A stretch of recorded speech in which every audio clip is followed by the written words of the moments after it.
Hello student, good afternoon student. आज के lecture में हम जो टॉपिक स्टार्ट करने जा रहे हैं वह टॉपिक है working procedure of system of linear equation solve by matrix method. तो स्टूडेंट, ये जो मेरा टॉपिक है मैं यहाँ नोट किया हूं, system of linear equation solve by matrix method. जो सिस्टम ऑफ लीनियर इक्वेशन है उसको मैट्रिक्स मेथड से कैसे सॉल्व करते हैं, उसका वर्किंग प्रोसीजर क्या है, उसके जो स्टेप है वो कुल कितने स्टेप हैं, और स्टूडेंट इसके जितने भी स्टेप हैं उसको आपको लर्न करना है। ठीक है, तो अब मैं स्टार्ट करता हूं system of linear equation solve by matrix method. इस मेथड के अंतर्गत हम जो सिस्टम ऑफ लीनियर इक्वेशन है उसको सॉल्व करते हैं। सॉल्व करने का मतलब ये हुआ जो सिस्टम ऑफ लीनियर इक्वेशन के अननोन वेरिएबल है उसका वैल्यू फाइंड आउट करते हैं। तो स्टूडेंट, सबसे पहले हम system of linear equation consider करें। ठीक है, तो चलो किया जाए consider. Let x1 x2 x3 and so on xn be of n unknown variable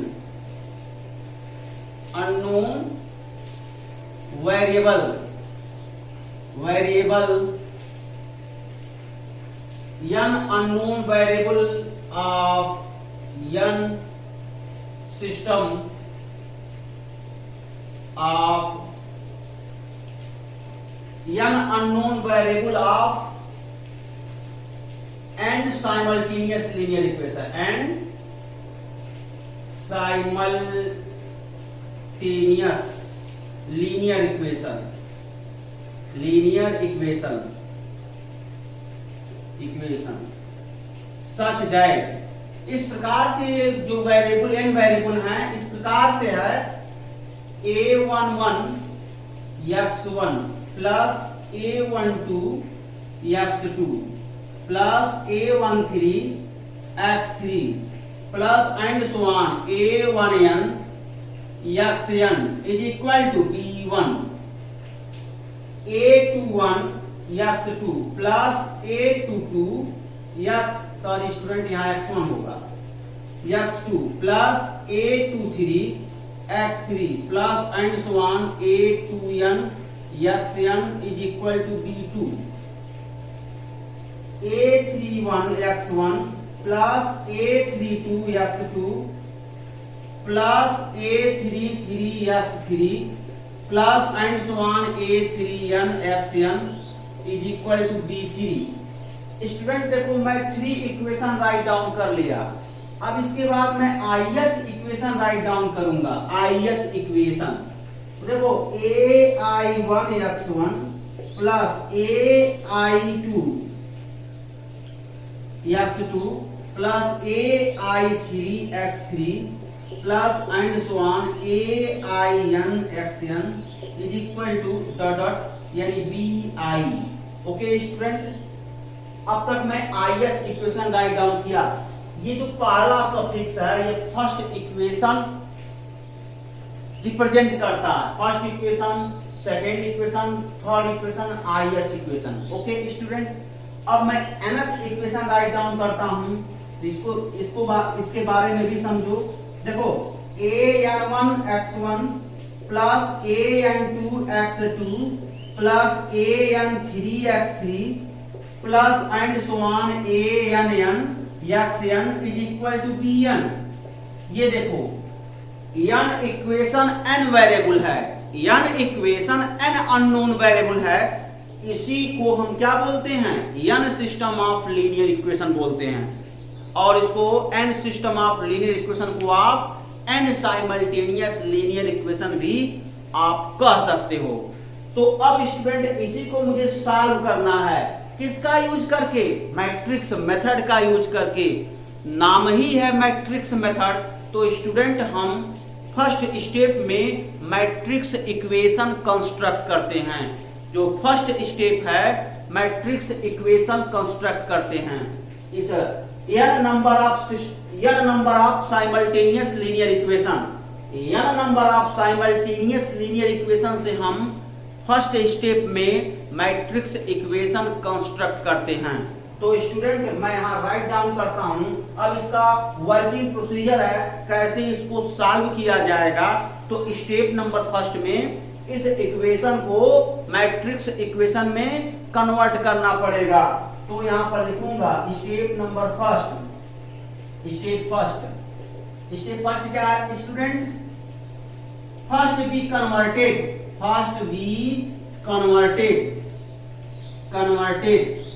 n simultaneous linear equation into matrix equation। ठीक है स्टूडेंट, मैट्रिक्स इक्वेशन में हम कन्वर्ट कर देंगे। तो अब देखो जो मैट्रिक्स इक्वेशन है उसमें क्या क्या होंगे आपको पता होना चाहिए स्टूडेंट। मैट्रिक्स इक्वेशन में कोएफिशिएंट मैट्रिक्स होता है, कांस्टेंट कॉलम मैट्रिक्स होता है, वेरिएबल कॉलम मैट्रिक्स होता है। तो अब मैं बताऊं स्टूडेंट आपको कि कैसे कोएफिशिएंट मैट्रिक्स कंस्ट्रक्ट करते हैं, मतलब बनाते हैं। तो कैसे बनाते हैं स्टूडेंट? तो बनाने का यही तरीका है, ये आप देख रहे हो ना, ईच इक्वेशन के ये जो कितने इक्वेशन है इसमें n number of simultaneous linear equation है। तो जब n number of simultaneous linear equation है तो ईच इक्वेशन में से जो x1 का कोएफिशिएंट है तो x1 के कोएफिशिएंट को लेकर के कोएफिशिएंट मैट्रिक्स का फर्स्ट कॉलम जनरेट करते हैं, मतलब बनाते हैं, फर्स्ट कॉलम कंस्ट्रक्ट करते हैं। सिमिलरली स्टूडेंट ईच इक्वेशन में से x2 के कोएफिशिएंट को लेकर के कोएफिशिएंट मैट्रिक्स का सेकंड कॉलम कंस्ट्रक्ट करते हैं, जनरेट करते हैं, कंस्ट्रक्ट करते हैं। आप लैंग्वेज यूज करो, ठीक है। तो सेकंड कॉलम यूज होगा, ऐसे x3 के कोएफिशिएंट जब लेंगे तो थर्ड कॉलम यूज होगा। सिमिलरली xn के जब हम कोएफिशिएंट लेंगे स्टूडेंट, xn के कोएफिशिएंट देखो, xn के जब कोएफिशिएंट लेंगे तो कोएफिशिएंट मैट्रिक्स का nth कॉलम कंस्ट्रक्ट होगा। तो इस तरीके से जो कोएफिशिएंट मैट्रिक्स का कंस्ट्रक्शन हुआ वह n ऑर्डर के स्क्वायर मैट्रिक्स बना। n ऑर्डर के स्क्वायर मैट्रिक्स का कंस्ट्रक्शन हुआ कोएफिशिएंट मैट्रिक्स। ओके स्टूडेंट, तो इस तरीके से हम बनाते हैं। अब देखो स्टूडेंट, कोएफिशिएंट मैट्रिक्स में जो मल्टीप्लाई करते हैं वो किस मैट्रिक्स से मल्टीप्लाई करते हैं? कोएफिशिएंट मैट्रिक्स का जो मल्टीप्लिकेशन होता है coefficient matrix into variable column matrix होता है। वेरिएबल कॉलम मैट्रिक्स का जो कोएफिशिएंट होता है उसी को कोएफिशिएंट मैट्रिक्स बोलते हैं, ठीक है। तो कोएफिशिएंट मैट्रिक्स में मल्टीप्लिकेशन वेरिएबल कॉलम मैट्रिक्स का करते हैं। तो जो वेरिएबल कॉलम मैट्रिक्स क्या होता है? जिसमें सिंगल कॉलम होते हैं, वह सिंगल कॉलम क्या है? x1 x2 x3 and so on xn। जितने नंबर ऑफ अननोन वेरिएबल हैं वही वेरिएबल सिंगल कॉलम का कंस्ट्रक्शन करते हैं, जिसको वेरिएबल कॉलम मैट्रिक्स बोलते हैं, जिसमें n रो सिंगल कॉलम होते हैं, n क्रॉस 1 होते हैं। और राइट हैंड साइड में स्टूडेंट कांस्टेंट कॉलम मैट्रिक्स का कंस्ट्रक्शन होगा, ठीक है। तो चलो ये सब काम कर लिया जाए। तो इसको मुझे इरेज करना पड़ेगा, पहले यहां तक आप नोट करो, ठीक है। यहां तक पहले राइट डाउन करो आप।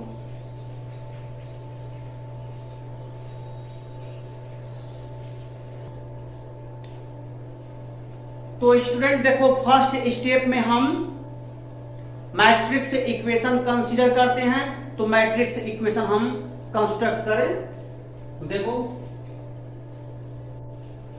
ये कोएफिशिएंट मैट्रिक्स है, ओके स्टूडेंट। यहां पर जो फर्स्ट कॉलम कंस्ट्रक्ट होगा वो क्या होगा?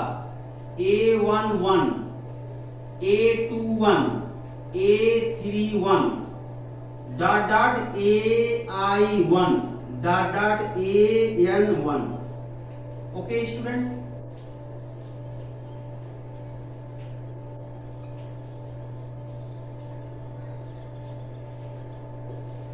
ये जो फर्स्ट कॉलम का कंस्ट्रक्शन है, यह ऑल इक्वेशन के x1 की कोफिशिएंट को लेकर के फर्स्ट कॉलम का कंस्ट्रक्शन किए हैं। अब आप जो है n system of linear equation को जरा ऑब्जर्व करो तो आप पा जाओगे जो x1 का कोफिशिएंट है, x1 के कोफिशिएंट को लेकर के कोफिशिएंट मैट्रिक्स का फर्स्ट कॉलम हम कंस्ट्रक्ट कर लिए। सिमिलरली स्टूडेंट, x2 के कोफिशिएंट लो तो कितना हो जाएगा, a12, सेकेंड कॉलम का जनरेशन होगा, a22, a32, ai2 dot dot an2। अब थर्ड कॉलम का कंस्ट्रक्शन करेंगे, a13, a23, a33,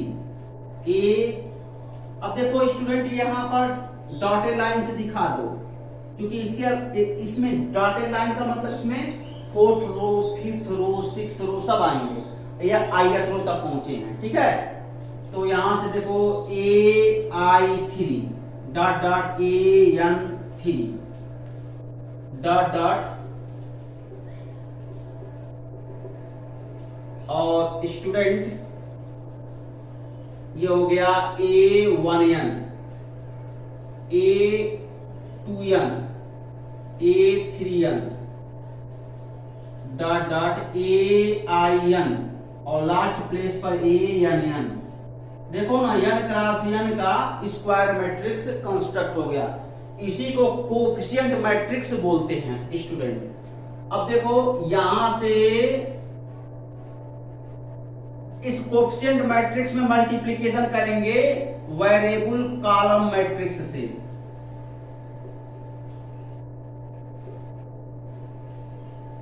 ठीक है, जिसका ऑर्डर किसके इक्वल होगा, n रो फर्स्ट कॉलम होगा। और देखो दोनों मैट्रिक्स का मल्टीप्लिकेशन किसके इक्वल होगा, ये होगा constant column matrix. It means that b1, b2, b3। ठीक है student, bi, bn, n cross 1। तो इसी सिस्टम को हम क्या बोलते हैं, मैट्रिक्स इक्वेशन बोलते हैं। यह स्टेप नंबर फर्स्ट है। अब देखो स्टूडेंट क्या करेंगे, स्टेप नंबर सेकंड में ये जो मैट्रिक्स इक्वेशन लिखे हो ना स्टूडेंट, मैट्रिक्स इक्वेशन, तो स्टेप नंबर जो सेकंड है इसको शॉर्ट फॉर्म में लिखेंगे। मैट्रिक्स इक्वेशन को शॉर्ट फॉर्म में लिख करके कंपेयर कराएंगे। मैट्रिक्स इक्वेशन को शॉर्ट फॉर्म में लिख करके कंपेयर कराएंगे, ये सेकंड स्टेप में है। तो मान लो मैं इसको इक्वेशन दे दूं, ये फर्स्ट इक्वेशन है,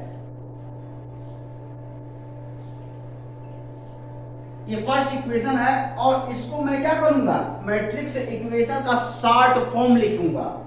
क्या लिखूंगा, इन this step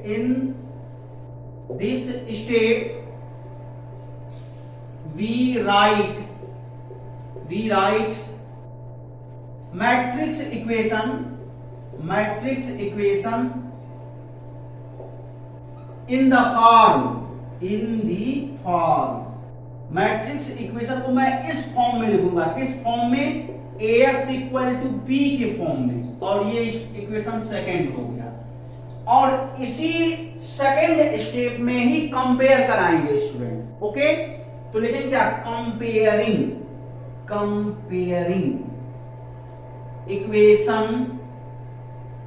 equation first and second we get compare कराएंगे तो क्या होगा, तो कैपिटल ए का वैल्यू मिल जाएगा स्टूडेंट। ठीक है, कैपिटल ए का वैल्यू और कैपिटल एक्स का वैल्यू, और यही नहीं स्टूडेंट, कैपिटल बी का भी वैल्यू मिल जाएगा। ये n क्रॉस 1 होगा और ये भी n क्रॉस 1 होगा और ये n क्रॉस n होगा। ओके स्टूडेंट, अब आप यहाँ पर राइट डाउन कर लो। ये हो गया A11 A12 dot dot A1n A21 A22 dot dot A2n। अब यहाँ देखो डॉट डॉट डॉटेड लाइन से डिनोट कर दो, तो ये कितना हो जाएगा an1 an2 dot dot an ये जो मैं एलिमेंट लिखा हूं an, ठीक है, तो ये कोएफिशिएंट मैट्रिक्स है। अब देखो ये वेरिएबल कॉलम मैट्रिक्स है, तो इसके जो वेरिएबल हैं it means student x1 x2 dot dot xi dot dot xn, ठीक है। और ऐसे ही स्टूडेंट कांस्टेंट कॉलम मैट्रिक्स तो देख सकते हो b1 b2 dot dot bi dot dot bn, ठीक है। तो ये कोएफिशिएंट मैट्रिक्स और ये कांस्टेंट यह variable column matrix, variable column matrix, constant column matrix. Okay student, तो स्टेप नंबर सेकंड के अंतर्गत इतना काम करते हैं और राइट डाउन भी कर लेते हैं कि capital A is equal to coefficient matrix, capital X is equal to variable column matrix, capital B is equal to constant column matrix. Write down भी कर लेते हैं, ठीक है, इसी स्टेप में। तो मैं थोड़ा इरेज करूंगा।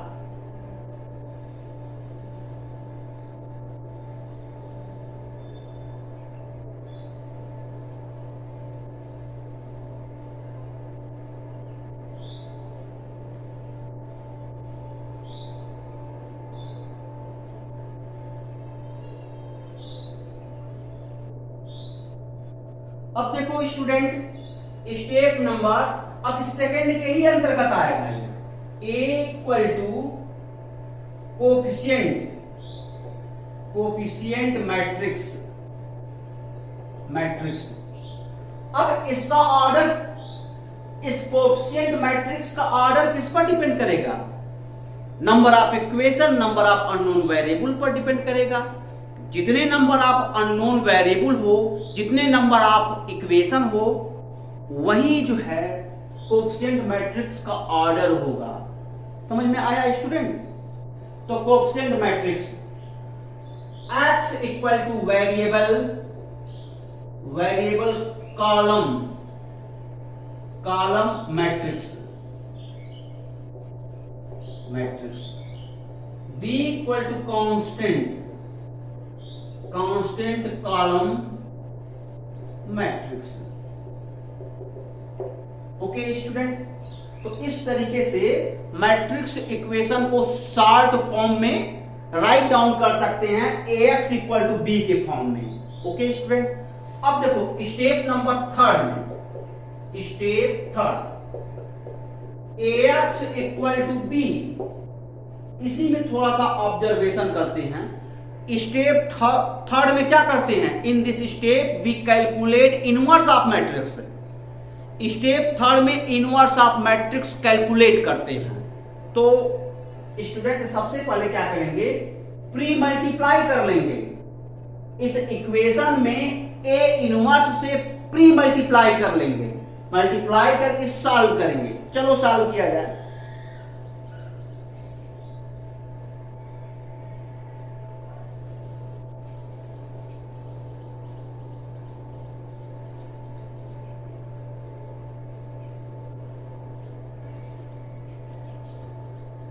ये आपका इक्वेशन सेकंड है, एज्यूम किए ही थे। Pre multiplying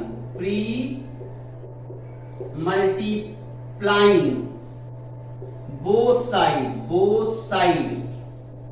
a inverse in above equation, both side by a inverse होगा ना, a इनवर्स से मल्टीप्लाई करेंगे by a inverse in above equation, we get pre multiply करो तो a inverse ax equal to a inverse into b। Okay, अब देखो, अब यहां पर एसोसिएटिव लॉ लगा लो, तो A inverse A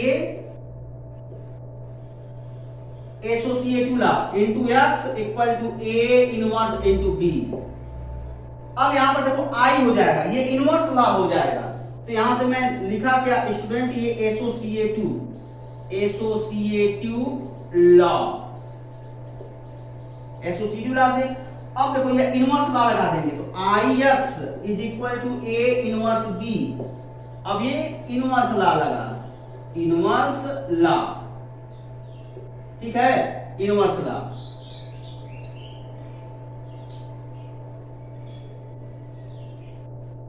inverse law, अब देखो ये आइडेंटिटी लॉ लगाएंगे, x equal to A inverse into B. ये कितना हो गया आइडेंटिटी लॉ से, आइडेंटिटी लॉ, आइडेंटिटी लॉ से देखो ये मैं ऑब्टेन किया। तो स्टूडेंट स्टेप नंबर 3 में जब क्वेश्चन सॉल्व करेंगे तो स्टेप नंबर 3 में ये डायरेक्ट यूज करेंगे, ये पूरा सॉल्व नहीं करेंगे, ये तो वर्किंग प्रोसीजर में सॉल्व करके बताया हूं। जब क्वेश्चन सॉल्व करेंगे तो स्टेप 3 में डायरेक्ट ये रिजल्ट यूज कर लेंगे। Capital X means what, capital X means variable column matrix, capital X means variable column matrix, capital B means constant column matrix. तो स्टूडेंट मैं आपको बता दूं ना, ये वेरिएबल कॉलम मैट्रिक्स, ये कांस्टेंट कॉलम मैट्रिक्स जिसका ऑर्डर सेम होगा, ये कोएफिशिएंट मैट्रिक्स का इनवर्स है, कोएफिशिएंट मैट्रिक्स का इनवर्स है। तो स्टूडेंट स्टेप नंबर 3 में कोएफिशिएंट मैट्रिक्स का इनवर्स फाइंड आउट करेंगे। कोएफिशिएंट मैट्रिक्स एक मैट्रिक्स है स्टूडेंट, उसी मैट्रिक्स का इनवर्स फाइंड आउट करेंगे, जो मैं बैक लेक्चर में method for finding inverse of matrix में सिखाया था आप लोगों को, जिसमें 4 स्टेप होता है। तो स्टूडेंट उस 4th स्टेप का पालन करते हुए मैट्रिक्स का ए इनवर्स कैलकुलेट करना है, जो टर्निंग पॉइंट है। स्टेप नंबर 3 में ए इनवर्स कैलकुलेट करना है, वह टर्निंग पॉइंट है। जब आपको बैक लेक्चर समझ में आया होगा तभी स्टूडेंट आप यहां पर समझ पाओगे। यानी जितने भी हम मैट्रिक्स का इनवर्स फाइंड आउट करवाए हैं, जब system of linear equation solve करेंगे आप लोग, तो यहां भी मैट्रिक्स का इनवर्स फाइंड आउट करना पड़ेगा, ठीक है। तो स्टेप नंबर 3 में स्टूडेंट लिखेंगे क्या, determine value of A inverse, okay, A inverse का वैल्यू फाइंड आउट करेंगे, ओके। अब स्टेप नंबर 4 में क्या है, सिंप्लीफिकेशन। स्टेप नंबर 4 सिंप्लीफिकेशन है, उसको भी देख लिया जाए। Simplification, step number 4 simplification.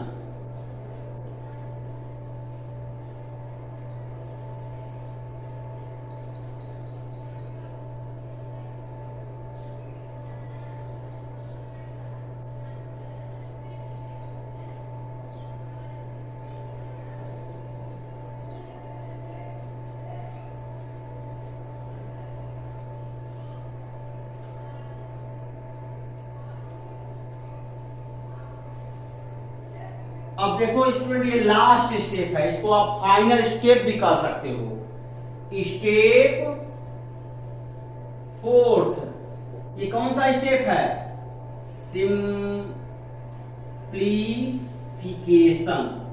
Simplification step है। इसका मतलब क्या student, x equal to A inverse into B आप कैलकुलेट किए हो स्टेप नंबर 3 से, इसका भी वैल्यू, इसका भी वैल्यू, इसका भी वैल्यू कैलकुलेट कर लिए हो।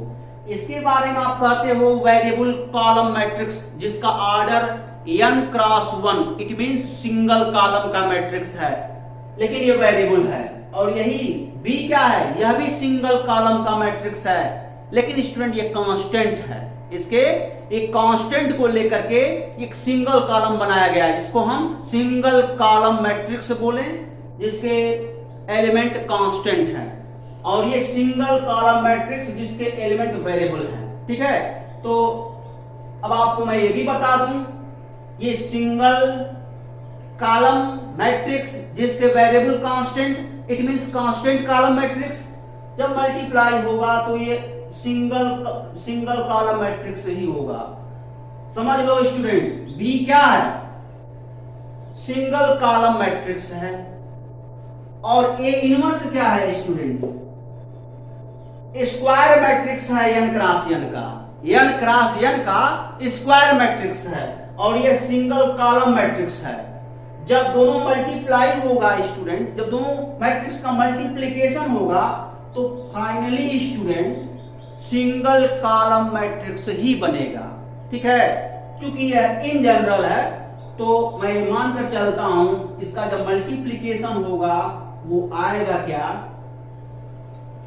कोई कांस्टेंट कॉलम मैट्रिक्स ही आएगा। तो मान लीजिए इसके एलिमेंट कांस्टेंट होंगे तो ये C1, C2, C3 and so on Ci and so on Cn, n cross 1। और लेफ्ट हैंड साइड में स्टूडेंट यह वेरिएबल कॉलम मैट्रिक्स है तो इसके जो एलिमेंट होंगे वह वेरिएबल होंगे और सिंगल कॉलम जनरेट करेंगे। तो it means student x1, x2, x3, ठीक है, x3 and so on xi and so on xn, ठीक है, n क्रॉस 1। अब देखो ना दोनों साइड बराबर हो गए ना। ये क्या है स्टूडेंट? ये आपका कांस्टेंट कॉलम मैट्रिक्स है, order n cross 1। Variable column matrix order n cross 1, दोनों इक्वल मैट्रिक्स है तो इसके करस्पॉन्डिंग एलिमेंट भी इक्वल होंगे। तो करस्पॉन्डिंग एलिमेंट को इक्वल कर लो, which will imply x1 equal to C1, x2 equal to C2, x3 equal to C3, ठीक है, x1 C1, x2 C2, x3 C3, x4 equal to C4 dot dot xi equal to Ci comma dot dot xn equal to Cn। Okay, तो इस तरीके से आप देखो ना system of linear equation को हम सॉल्व कर दिए और जो सिस्टम ऑफ लीनियर इक्वेशन के जो n अननोन वेरिएबल है उसका वैल्यू फाइंड आउट कर दिए। तो यही मेथड है सॉल्व करने का। जब आप सॉल्व करोगे ना स्टूडेंट तो ये देखो ए इनवर्स क्या है? A inverse equal to square matrix of order n। और बी क्या है student? B constant column matrix of order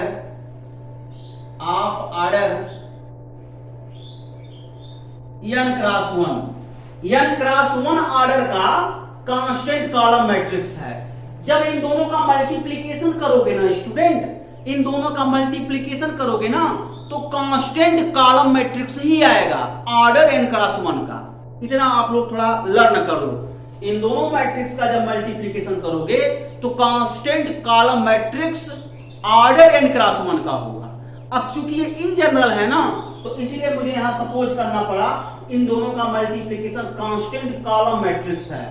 तो कांस्टेंट कॉलम मैट्रिक्स जिसके एलिमेंट कांस्टेंट हो और वो सिंगल कॉलम जनरेट करता हो तो सिंगल कॉलम जनरेट कर दिया और इसके एलिमेंट हो कांस्टेंट ले लिया, C1, C2, C3 and so on Cn तक पहुंचा दिया। अब दोनों साइड में देखो ना मैट्रिक्स इक्वल है तो इसके करस्पॉन्डिंग एलिमेंट भी इक्वल होंगे, वही मैं कर दिया। तो इस तरीके से सॉल्व करते हैं। तो स्टूडेंट जब मैं क्वेश्चन सॉल्व करवाऊंगा तो और जो है क्लियर हो जाएगा। वैसे आप लोगों में से मैक्सिमम स्टूडेंट जो मैं कल असाइनमेंट वर्क दिया था कुछ क्वेश्चन सॉल्व करने के लिए, मैक्सिमम स्टूडेंट बेहतर ढंग से सॉल्व किए थे। ठीक है, तो जब मैं क्वेश्चन का जब मैं वीडियो बनाऊंगा, एक क्वेश्चन टेकअप करूंगा, उसको सॉल्व करूंगा, जब आप वीडियो लेक्चर देखेंगे और क्लियर समझ में आ जाएगा। तो स्टूडेंट बस यहीं तक। Okay, thank you so much.